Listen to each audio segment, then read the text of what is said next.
after you're chiming in. Here we go. Ryan, first question or first statement. If I said Jordan Love and the Packers are going to win the NFC North this year, is that fact or fiction?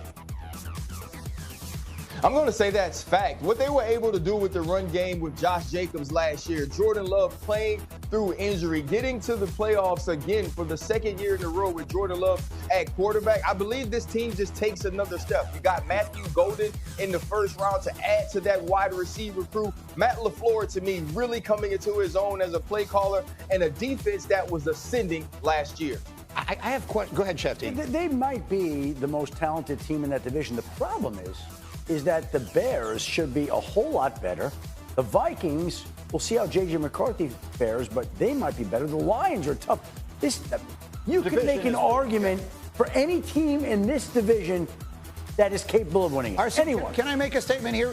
Because I picked the Packers last year to go to the Super Bowl, and I picked Jordan Love to be the MVP. And I know that he had the injury at the very beginning. Yes, you and I both did that. But as I watched the season progress, even long after he came back from the injury, he still does. What he needs to get out of his game is just the confounding play. He still has a few plays, maybe every other week he does something, the kind of things that cost you games, that make you scratch your head. They need to get that out of his game if they're going to take the step you and I are both expecting. I agree. Critical situation decision-making is very important to Jordan Love. You don't have to go make the play that's above and beyond what you're being asked to do. But the other thing about this is, yes, the Detroit Lions may be better. The Minnesota Vikings may be better. The Chicago Bears may be better because we're talking about different changes that they have made.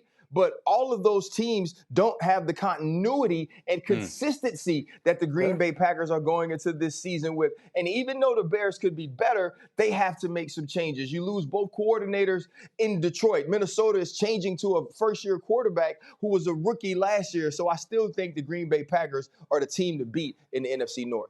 All right, and then let's skip ahead then to the AFC, as we sort of touched on some of the other parts of that. RC, if someone were to say this is the year that Josh Allen and the Bills finally get to the Super Bowl, and I will point out at ESPN Bet Sportsbook, they are the only team favored to win all 17 games of their season. Is it fact or fiction, RC? This is finally Buffalo's year. Can I say fact or fiction-ish? Because honestly, I can't answer this question. And I want to be able to give you a definitive fact or fiction. It feels like the year Buffalo should make it. But haven't we said that for 2 or the 3 last few years? And Josh Allen is going to do all that he could possibly do to make this happen. It's going to be about making that play, whether you're standing across from Kansas City, you're standing across from the Baltimore Ravens in the most important moments in the AFC Championship, like we saw on 4th down last year. Can you find a way to finish? That's going to tell the tale or the story for the Buffalo Bills. Shefty, let me show you what the odds are saying. Despite being favored in all of their regular season games, the Bills at ESPN Bet Sportsbook are only the 4th favorites to win the Super Bowl. The Chiefs and the Eagles are the co-favorites this season, with the Ravens in 3rd. There you see it, followed by the Bills and then the Lions. And wasn't RC just making the point 20 or so minutes ago that the Ravens are capable of winning the Super Bowl? The Ravens are really good. The Bills are really good. The Bengals should be better. The AFC is loaded, and that doesn't even include the AFC West. Yes. Look, one of these years, we all hope it would be the Buffalo Bills year. It would be great to see the Bills win a Super Bowl. This could be the year. Maybe. We'll see. But there are a lot of great teams and a lot of great quarterbacks in the AFC. Well, and the two that keep knocking on the door, we pointed them out in different conversations today. Lamar Jackson and the Ravens and Josh Allen and the Bills, these two superstar quarterbacks, both of whom have won MVP awards and just keep not climbing Mount Mahomes.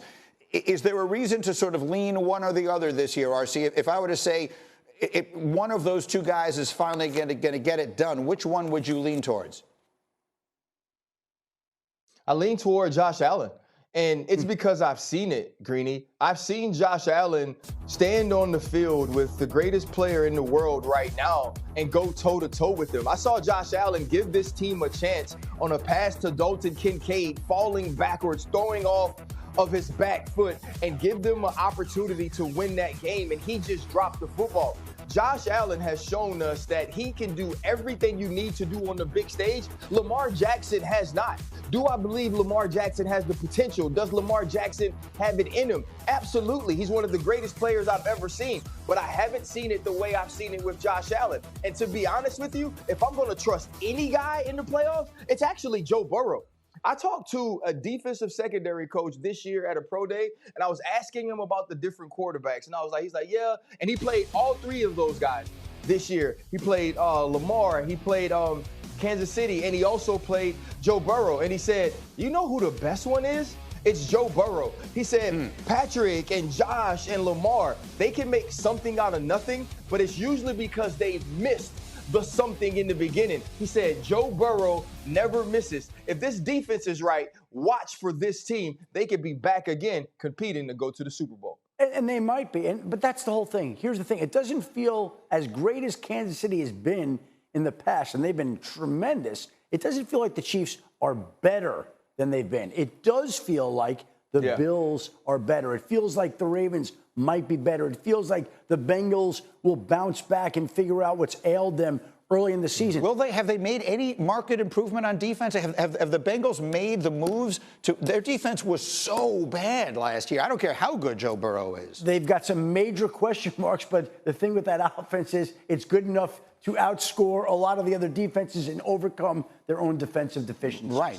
And there's, as far as the others, just quickly are concerned, Bills or Ravens, which one had the offseason that sort of got them closer, do you think? Is it, if you look over the totality of their offseason? I honestly like what both did. Like, we've got two really smart front offices and organizations. They've both made a lot of moves. We'll see which one's better. But both teams, I believe, are better, and I don't know if the Chiefs are. All right, I have to leave it there as we continue that elusive championship. You know what, Greeny, I can't answer that question. It's the year that Lamar Jackson has to win the championship. There's no more pressure on any player in this entire league to perform in the playoffs than there is Lamar Jackson. It doesn't matter that you add DeAndre Hopkins. It doesn't matter that you go out and get Malachi Starks to be in the secondary in the first round. It's what does Lamar Jackson do in the most important moments. And what has happened is he's been the best player all season during the regular season and come up short in the playoffs. That can't happen if he wants to get a ring.